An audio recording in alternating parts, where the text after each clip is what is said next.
everyone. Oh my goodness. Welcome back to Wellbeing in English, Calm Mind, Better Life. I'm so happy you're here. Today, we're diving into something almost all of us go through at some point, feeling lonely, especially in your 20s. And don't worry, you're not alone in this at all. I've got a little story to share to make everything super relatable. And we're going to chat about why loneliness really tends to spike during those big life transitions. Then, and I'm excited about this, I'll walk you through 5 evidence-backed steps to help you feel more connected, make new friends, and build a routine that truly supports you. And hey, if loneliness ever starts to feel a bit overwhelming, I'll let you know exactly when it might be time to reach out for some extra support. All right, shall we get started? This is gonna be good! Here's something that will blow your mind. Young adults in their 20s are lonelier than people in their 70s.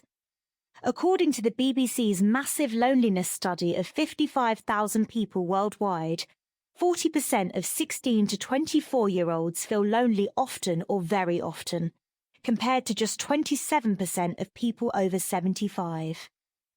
Today, we're diving into why loneliness peaks in your 20s, what the science tells us about its serious health impacts, and 5 evidence-backed strategies to build real connections.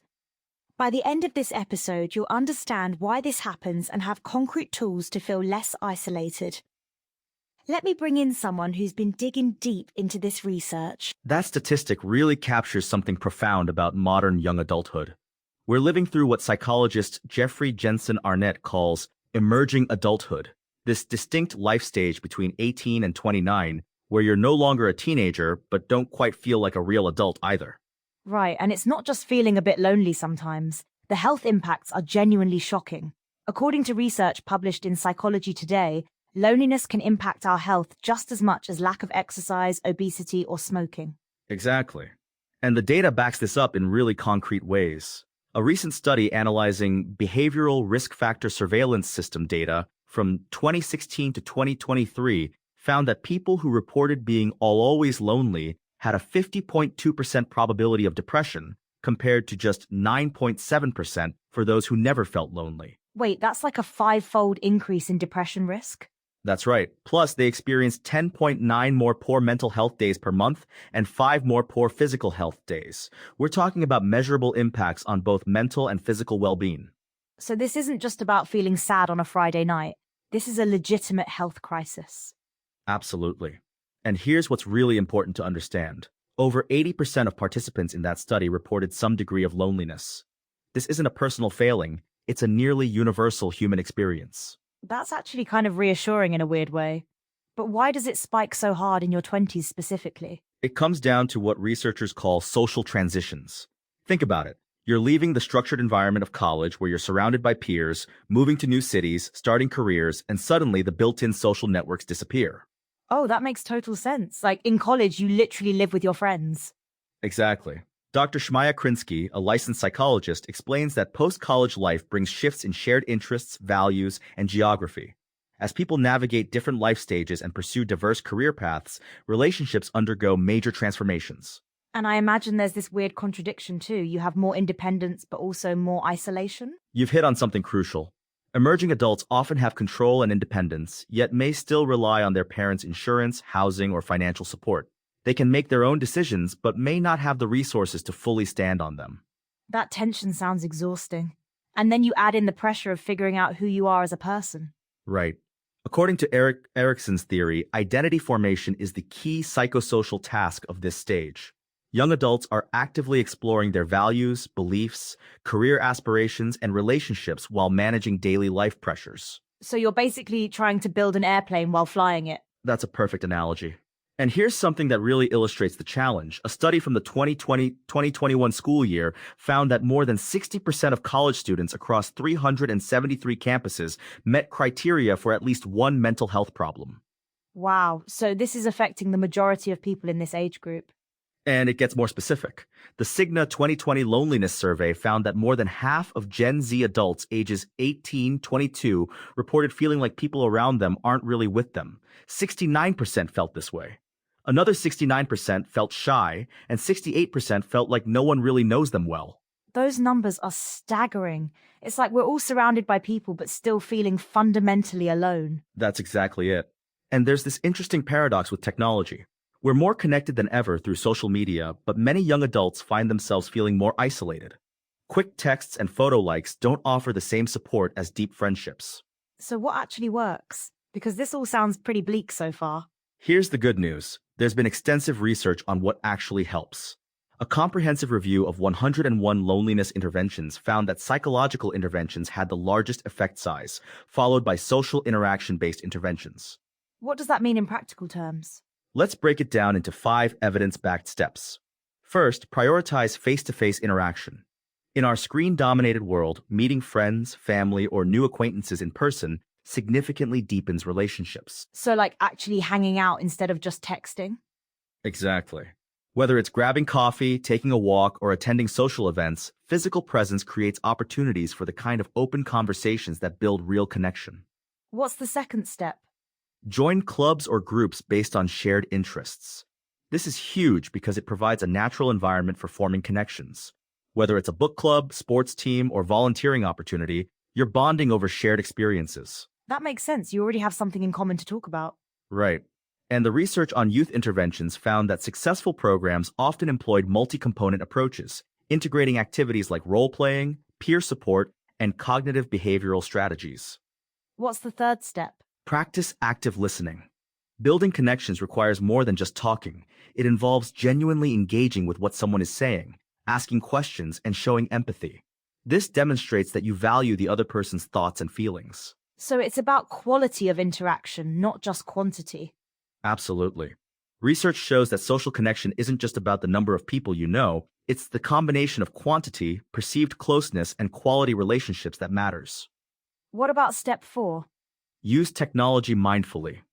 Instead of passively scrolling social media, use platforms to arrange in-person meetups or engage in meaningful conversations. Apps like Meetup or online forums centered around specific interests can be valuable tools. So, technology as a bridge to real connection, not a replacement for it. Exactly.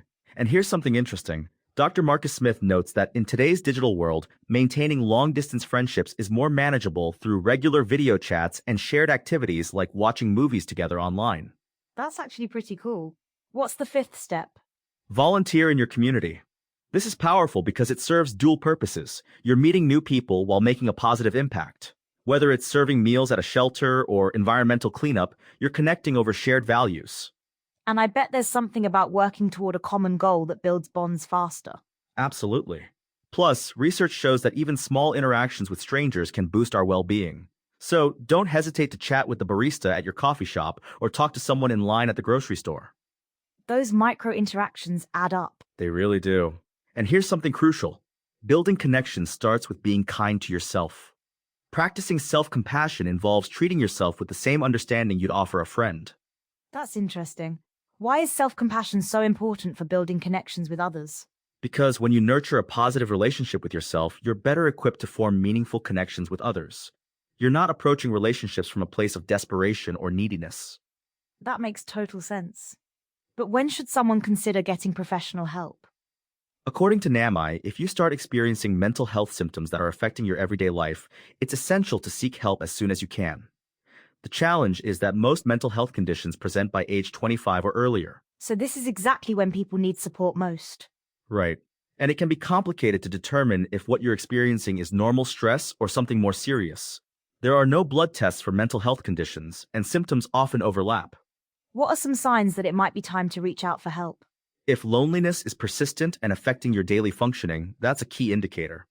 Also, if you're experiencing what feels like depression, anxiety, or a sense of being stuck that doesn't improve with self-help strategies. And the good news is that therapy for young adults has gotten much more accessible, right? Absolutely. Cognitive behavioral therapy has shown particular effectiveness for stress and anxiety in this age group. Plus, many therapists now specialize in helping young adults navigate identity formation and relationship building. I think there's also less stigma around therapy now, especially for younger generations. Definitely. In fact, a recent survey found that 82% of students plan to use resources to support their mental health after graduating, and 92% said employers should offer mental health benefits. That's encouraging. It sounds like this generation is really prioritizing mental health. They are. And here's something really important. The research consistently shows that loneliness interventions work. 14 out of 16 interventions in one major study demonstrated statistically significant reductions in loneliness. So this isn't just wishful thinking, there are actual proven strategies. Exactly. And the effects were often mediated by improved social skills, enhanced social support, or altered maladaptive thinking patterns.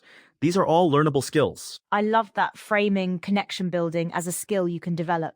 That's exactly right. Just like you can eat healthier and exercise to boost physical health, there are concrete things you can do to combat loneliness and feel more socially connected. So when you step back from all this research, what's the key takeaway for someone in their 20s who's struggling with loneliness? First, know that what you're experiencing is incredibly common and not your fault. The social transitions of this life stage naturally create challenges. But second, understand that connection is buildable through intentional action. And the research gives us a roadmap. Prioritize face-to-face interaction, join groups, practice active listening, use technology mindfully, and volunteer. These aren't just nice ideas, they're evidence-backed strategies. Exactly. And remember, meaningful connections are about quality, not quantity. You don't need hundreds of friends. You need people who make you feel valued, understood, and well supported. Here's what I want you to remember from today's episode. That statistic we opened with, 40% of young adults feeling lonely often, that means you're definitely not alone in feeling alone. And unlike previous generations, we now have solid research on what actually works to build connection. Start with just one of those 5 strategies this week. Maybe it's texting a friend to set up an actual hangout instead of just chatting online, or looking up a local club that matches your interests. The point is, loneliness isn't a life sentence, it's a solvable problem with proven solutions.